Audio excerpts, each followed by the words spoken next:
तो जनता को जमीन पर लड़ाई लड़नी पड़ेगी। आपको मैं 2 उदाहरण देता हूं। हमारी कांग्रेस पार्टी की सरकार भी रही, आज बीजेपी सरकार है, लेकिन एक बात का दोष सबके ऊपर है कि हरियाणा के अंदर छात्र राजनीति शुरू नहीं की, जिसकी वजह से हालात बन गए हैं। ये तो वीसी की इतनी हैसियत, वीसी की इतनी हैसियत, एक प्रोफेसर की इतनी हैसियत कि बच्चों को लाठीचार्ज करे। ये दिल्ली यूनिवर्सिटी का जॉइंट सेक्रेटरी बैठा लोकेश चौधरी, वहां तो प्रोफेसर डरते घूम रहे कि बच्चे ना पीट पे, वहां तो वीसी डरता फिर रहा है कि चू करते ही जॉइंट सेक्रेटरी आगे उठा के ले जाएगा। आज जब स्कॉलरशिप का सवाल आया, मैं एक बात इसलिए कह रहा हूं, बात मैं खुद छात्र आंदोलन से निकला हूं, छात्र राजनीति से निकला हूं, जेएनयू पढ़ाई की, वहां राजनीति की। जब हमने पढ़ाई शुरू की, इस देश में 2 यूनिवर्सिटी बड़ी थी। आज आप सबको बात हो, सारे युवा साथी खड़े हैं एक ही टाइम पे। एक का नाम था आईआईटी, एक का नाम था जेएनयू, और दोनों के बीच में सिर्फ एक सड़क है। दोनों एक टाइम पे बड़ी एक एरिया बन रही है, दोनों के बीच में सिर्फ एक सड़क है। जब शुरुआत हुई तो दोनों की फीस कितनी थी? 285 रुपए दोनों की। आज आईआईटी की फीस कितनी है?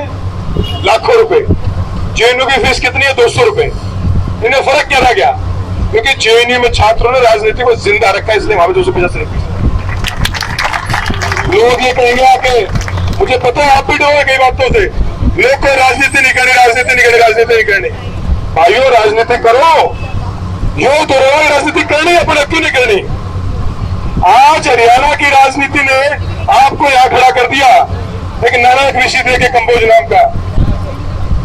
अगर आपकी लड़ाई क्या थी कि भी 70% से जो इशू है, उससे ऊपर जितने भी यूनिवर्सिटी स्टूडेंट्स हैं सबको स्कॉलरशिप ले ही इशू था। वीसी किसने लगाया? बीजेपी ने लगाया।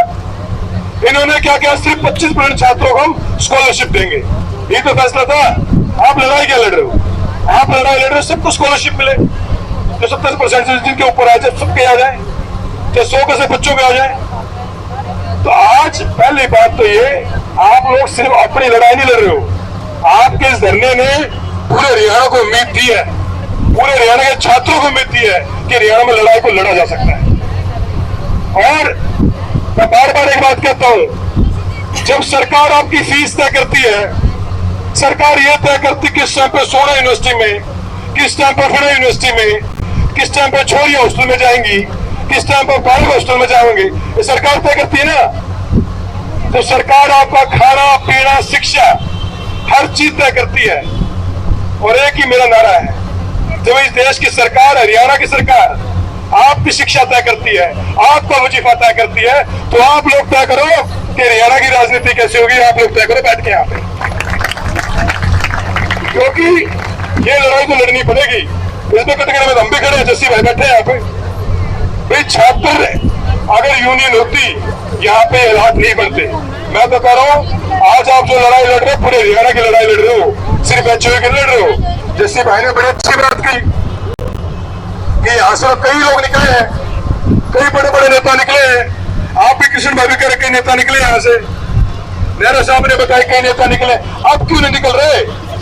मैंने कहा यूनिवर्सिटी नेता निकालने की जगह है, आप पढ़ाई करो, लेकिन आपको आने वाला समाज तय करना है।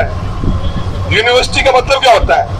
यूनिवर्सिटी का मतलब होता है यूनिवर्स, वो जगह जहां के बच्चे पढ़ लिख के बाहर में जाकर समाज में सुधार करें। लेकिन आज के टाइम यूनिवर्सिटी को बदल दिया, समाज ने बदल दिया, नहीं बदल दिया। वो तो आपका हौसला, आपकी हिम्मत है, और ये कुछ भी नहीं होना था। आपकी हिम्मत है कि इन्होंने आज सस्पेंड किसको किया? प्रोफेसर राधे श्याम को सस्पेंड हो गया। आप लोग इसी हिम्मत से खड़े रहना। मैं कह रहा हूं इसी मुर्गा बनाकर सोड में शाम में सबसे बता जाओ, इस हिम्मत पे खड़े रहना यहीं पे, और इस बेहतर हरियाणा की लड़ाई लड़ना। अपने वजीफे की डिमांड को लेकर ये खड़े रहो, क्योंकि मैं ये बात कहता हूँ, छात्र किसी भी जाति का हो, अगर कोई गरीब परिवार का छात्र है उसको तो फीस लगनी चाहिए। लेकिन तो मेरा सवाल है, तो क्यों फीस लगनी चाहिए? सरकार क्यों चुनी थी?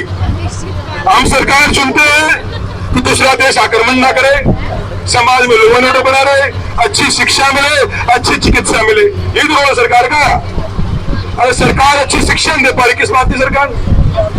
तो आप लोग बैठे रहो, इसी ताकत से लड़ते रहो। आज उदय भाई आए हैं, हम सब साथी यहाँ पे आए हैं। जब भी कभी जरूरत पड़ेगी तो आप मेरी ड्यूटी लगाओगे, मैं तो यहाँ भूख हड़ताल बैठ जाऊंगा 10 दिन खातर। हमने तो स्टूडेंट यूनियन का बहुत करी है। हम तो जब यूनियन में थे तो 20-20 दिन लोग बैठे हैं। आपसे फैसला हम तो जस्सी भाई, हम सारे होते भाई यही बैठ जाएंगे 30 दिन के लिए, लगातार बैठ जाएंगे, कोई चक्कर नहीं है। लेकिन आप लोग फैसला लो, आप लोग बधाई के पात्रों से भी चाहते। इस परिस्थिति में सारी बहनें यहाँ बैठी हैं, सब बच्चे लोग यहाँ बैठे, सबने बड़ी मजबूत लड़ाई लड़ी है। पूरे यहाँ को आप लोगों ने रोशनी दी है कि जहाँ पे जो मर्जी वैसे कर ले, जो मर्जी कर ले केयू में, जो मर्जी कर ले एचयू में। आपने इस काम को लगाई है और आप लोग अपने हिम्मत पे खड़े हो।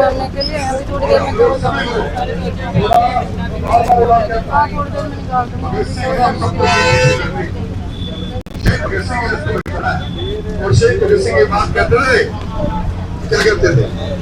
क्रांति की तलवार विचारों की शान पे दार होती है, तो अपनी विचारधारा पक्का रहना सबको। भगत सिंह चल रहा है, अच्छी शिक्षा की लड़ाई है, वो सिर्फ इस यूनिवर्सिटी की नहीं है, हरियाणा की हर यूनिवर्सिटी की लड़ाई है। आप लोगों में सलाम करता हूँ, अपनी बात को समाप्त करता हूँ। सबका बहुत बहुत धन्यवाद। और बहुत साथी जोर से नारा लगाएंगे, इनकलाब जिंदाबाद, इनकलाब जिंदाबाद, छात्र एकता जिंदाबाद, हमारी लड़ाई जिंदाबाद, ऋषि कंबोज मुर्दाबाद। अरे खाटू बोलो, ऋषि कंबोज मुर्दाबाद,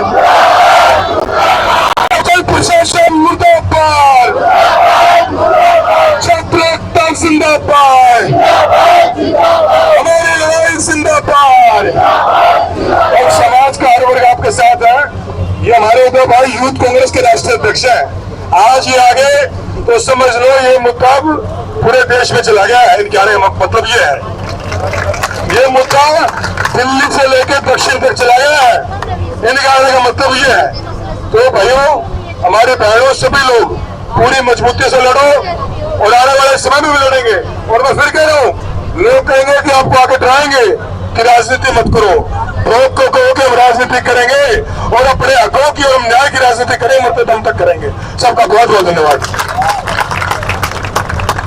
बहुत बहुत धन्यवाद नरवाल साहब। मैं अनुरोध करूंगा हमारे कांग्रेस के युवा के राष्ट्रीय अध्यक्ष भाई उदय भानु चिर जी से कि वो आए और अपने विचार रखिए। भाई उदय भानु चिर जी।